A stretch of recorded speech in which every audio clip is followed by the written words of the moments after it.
Problemas de persecución. Andrés está andando en su bicicleta a una velocidad constante de 14 km por hora. En una carretera recta siguiendo a Julia, que se dirige en la misma dirección, a 5 km por hora, también a velocidad constante.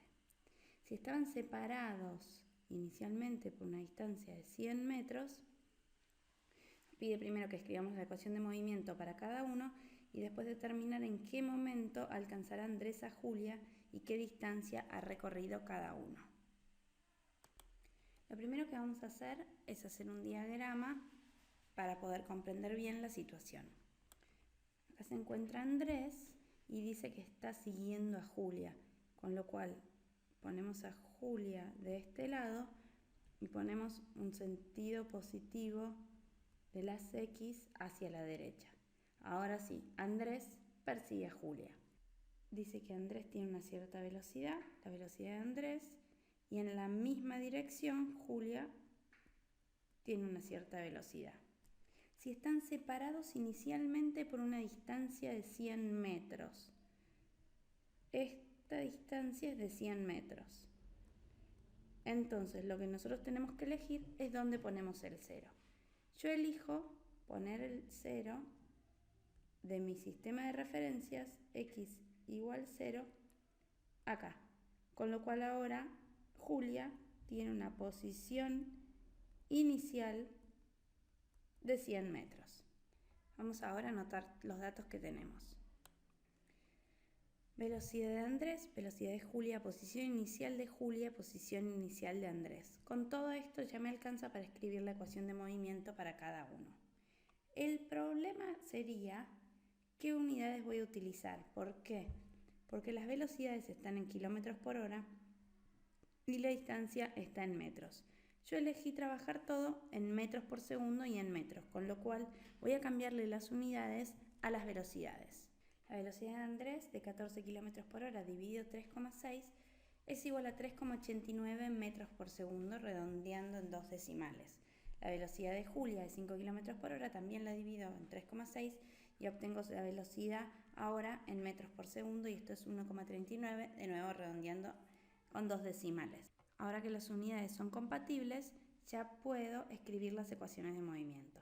La ecuación de movimiento de Andrés es 3,89 por el tiempo, no tiene posición inicial, con lo cual queda así. Y la ecuación de Julia es de 100 metros, que es la posición inicial de Julia, más 1,39 metros por segundo, que es su velocidad, por el tiempo, ya que no tiene tiempo inicial. Esta es la ecuación de movimiento de Julia. En el segundo punto me piden determinar en qué momento alcanzará Andrés a Julia y qué distancia ha recorrido cada uno. Para ver en qué momento Andrés alcanzará a Julia, la condición que yo necesito es que estén en el mismo lugar al mismo tiempo. Con lo cual, si yo igualo las posiciones, puedo averiguar el tiempo en que se produjo el encuentro. Utilizando las ecuaciones de movimiento, voy a igualar la posición de Andrés con la posición de Julia. Entonces, lo que hago es una ecuación con mis dos ecuaciones de movimiento. 3,89t es igual a 100 metros más 1,39t.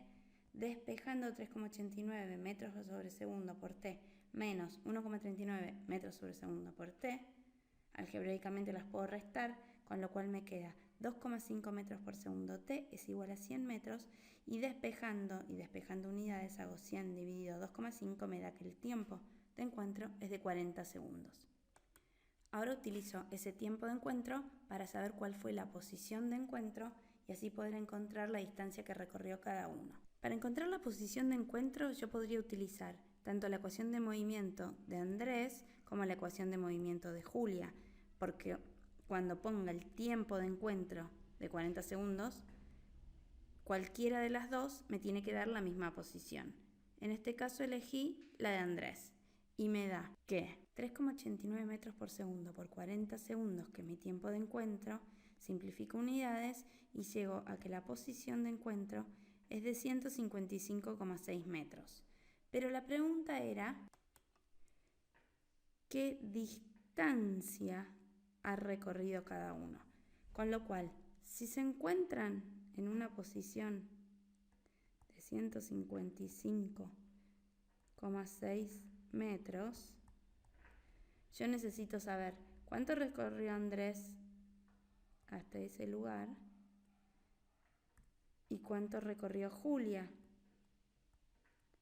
hasta ese lugar. Lo resuelvo de la siguiente manera. Distancia de Andrés es posición final de Andrés menos posición inicial de Andrés. Como los dos son datos, lo puedo resolver. 155,6 metros, que lo pongo como posición final, que es el encuentro de Andrés, menos los 0 iniciales de Andrés, me da 155,6 metros, que es la distancia que recorre Andrés. Para calcular la distancia de Julia, posición final de Julia menos posición inicial de Julia, como tengo todos los datos, los puedo reemplazar. La posición final de Julia también es la de encuentro, 155,6 metros menos los 100 metros iniciales de Julia, y esto me da 55,6 metros, que es la distancia que recorre Julia.